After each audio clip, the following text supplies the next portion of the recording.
Assalamualaikum warahmatullahi wabarakatuh. Selamat siang semua.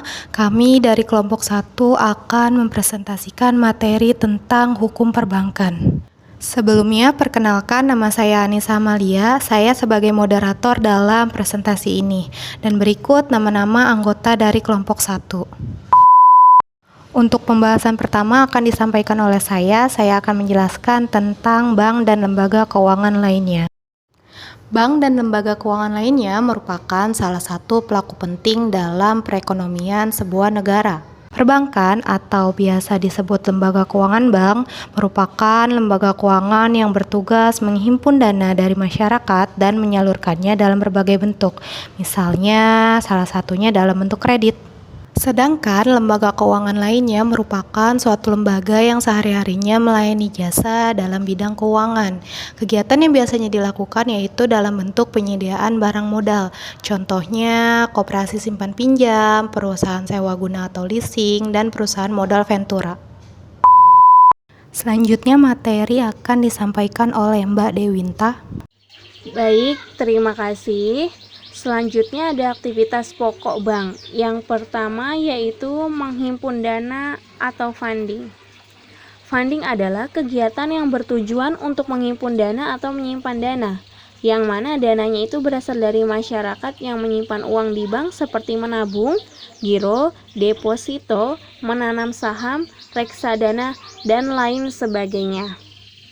Lalu yang kedua di sini ada menyalurkan dana atau lending.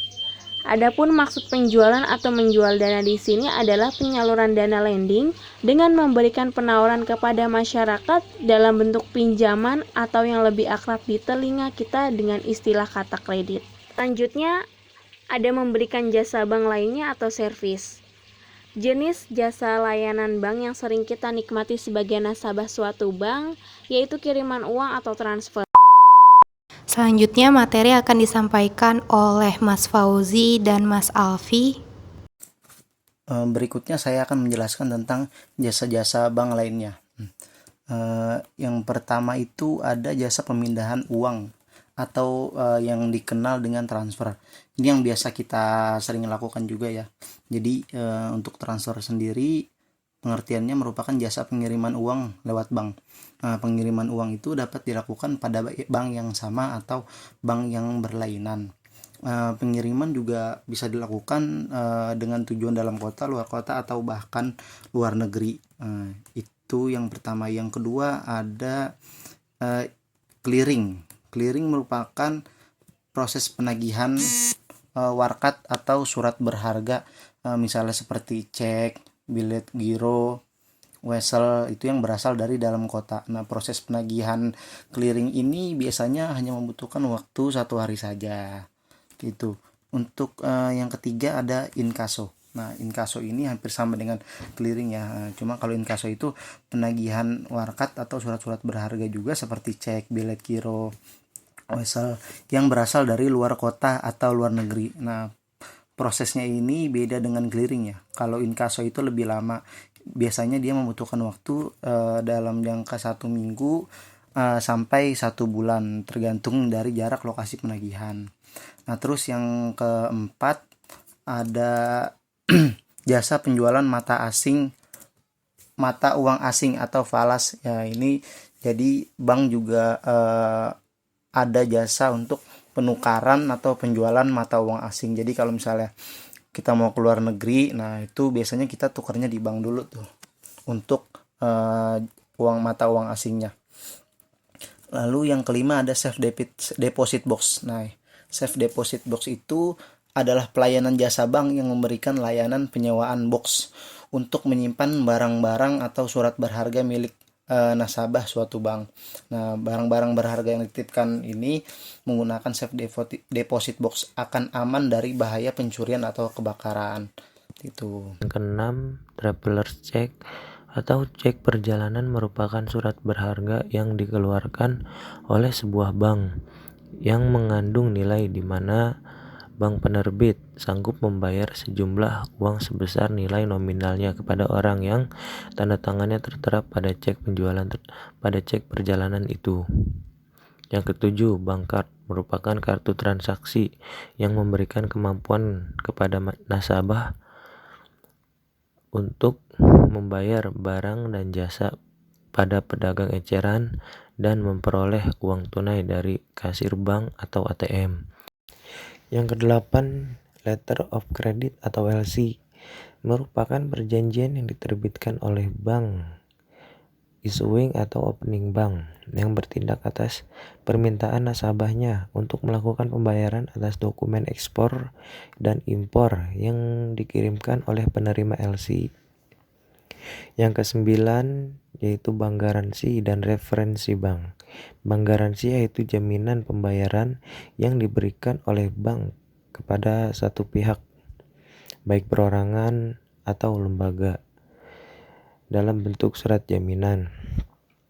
Referensi bank adalah keterangan tertulis yang diterbitkan oleh bank atas permintaan nasabah untuk tujuan tertentu dan bersifat tidak mengikat, tidak menjanjikan, dan tidak memberikan jaminan. Selanjutnya materi akan disampaikan oleh Mbak Denai. Sumber-sumber dana bank. Sumber-sumber dana bank itu ada dari dana pihak ke-1, kedua, dan ketiga. Yang pertama itu ada dari modal sendiri, cadangan-cadangan, dan laba yang ditahan. Cadangan-cadangan bank ini maksudnya adalah cadangan laba pada tahun lalu yang tidak dibagi kepada para pemegang sahamnya.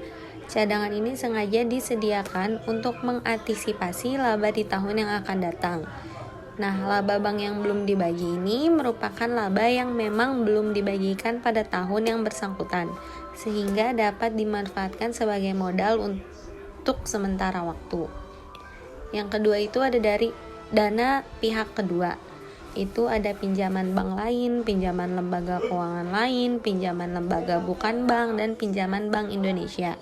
Nah, pencarian sumber dana ini relatif lebih mudah dan sifatnya hanya sementara waktu. Kemudian dana yang diperoleh dari sumber ini digunakan untuk membiayai atau membayar transaksi-transaksi tertentu. Nah, misalnya perolehan dana dari sumber ini tuh ada kredit likuiditas Bank Indonesia, ada pinjaman antar bank, dan sebagainya. Dan yang ketiga itu ada dana pihak ketiga, itu seperti giro, deposito, dan tabungan. Nah, simpanan giro merupakan dana murah bagi bank karena bunga atau balas jasa yang dibayar paling murah jika dibandingkan dengan simpanan tabungan dan simpanan deposito. Sedangkan simpanan tabungan dan simpanan deposito tersebut dana mahal. Hal ini karena disebabkan bunga yang dibayar kepada pemegang relatif tinggi dibandingkan dengan jasa giro. Selanjutnya materi akan disampaikan oleh Mbak Agnes. Jenis-jenis bank menurut fungsinya dibagi menjadi 4, yaitu yang pertama bank sentral. Bank sentral ditujukan untuk mencapai dan memelihara kestabilan nilai rupiah. Untuk mencapai tujuan tersebut, bank sentral mempunyai tugas menetapkan dan melaksanakan kebijakan moneter, mengatur dan menjaga kelancaran sistem devisa, serta mengatur dan mengawasi bank. Yang kedua adalah bank umum. Bank umum merupakan bank yang bertugas melayani segenap lapisan masyarakat. Yang ketiga ada bank perkreditan rakyat atau BPR, merupakan bank khusus melayani masyarakat kecil di kecamatan. Dan yang terakhir adalah bank syariah. Bank syariah merupakan bank yang melayani masyarakat dengan tidak menggunakan sistem perbankan pada umumnya, namun dengan menggunakan sistem syariah, khususnya menurut syariah agama Islam. Materi selanjutnya akan disampaikan oleh Mas David. Jenis-jenis bank berdasarkan kepemilikannya. Jenis bank berdasarkan kepemilikannya dapat dibedakan menjadi 4, yaitu yang pertama ada bank milik pemerintah. Pada bank ini, baik akte pendirian maupun modalnya dimiliki oleh pemerintah sehingga seluruh kegiatannya diawasi oleh pemerintah dan seluruh keuntungannya adalah milik pemerintah. Contoh bank milik pemerintah dan pemerintah daerah adalah Bank BNI, Bank BRI, Bank BTN, dan yang lainnya. 2. Ada bank milik swasta nasional. Pada jenis bank ini, seluruh atau sebagian besar sahamnya dimiliki oleh swasta nasional dan akte pendiriannya pun didirikan oleh swasta, sehingga keuntungan bank ini dimiliki oleh swasta juga. Contoh bank swasta nasional antara lain Bank BCA, Danamon, Lipo, Muamalat, Mega, dan yang lainnya. Yang ketiga ada bank milik asing.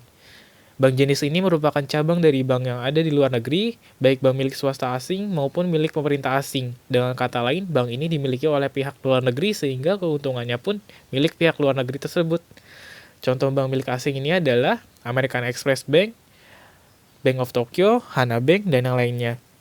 Yang keempat ada bank milik campuran. Bank milik campuran ini merupakan bank milik pihak asing dan pihak swasta nasional. Kepemilikan sahamnya secara mayoritas dimiliki oleh warga negara Indonesia. Contoh bank campuran ini adalah Sumitomo Niaga Bank, Interpacific Bank, Sanwa Indonesia Bank, dan yang lainnya. Selanjutnya saya akan menjelaskan tentang hukum perbankan. Menurut Muhammad Jumhana, hukum perbankan merupakan sekumpulan peraturan yang mengatur kegiatan lembaga keuangan bank yang meliputi berbagai aspek dan dari segi esensi dan eksistensinya. Dari pengertian tersebut terdapat pengaturan di bidang perbankan, yaitu yang pertama, dasar-dasar perbankan meliputi asas-asas kegiatan perbankan. Yang kedua, kedudukan pelaku hukum di bidang perbankan. Hal ini terkait dengan kaidah pengelolaan suatu bank dan bentuk badan hukum pengelolaannya. Yang ketiga, kaidah-kaidah perbankan umum seperti kaidah perlindungan konsumen. Yang terakhir ada kaidah-kaidah yang menyangkut struktur organisasi yang mana mendukung kebijakan ekonomi moneter pemerintah. Demikian merupakan penjelasan dari kami kelompok 1, maka dapat ditarik kesimpulan perbankan dan lembaga keuangan lainnya merupakan aspek penting bagi perekonomian suatu negara. Bank memiliki fungsi utama yaitu menghimpun dan menyalurkan dana kepada masyarakat, yang mana dalam aktivitas perbankan tersebut terdapat hukum perbankan yang harus dipatuhi oleh tiap-tiap bank. Hukum perbankan dibuat bertujuan mengatur lembaga keuangan bank dari berbagai aspek. Sekian presentasi dari kelompok kami, kurang lebihnya mohon maaf. Wassalamualaikum warahmatullahi wabarakatuh.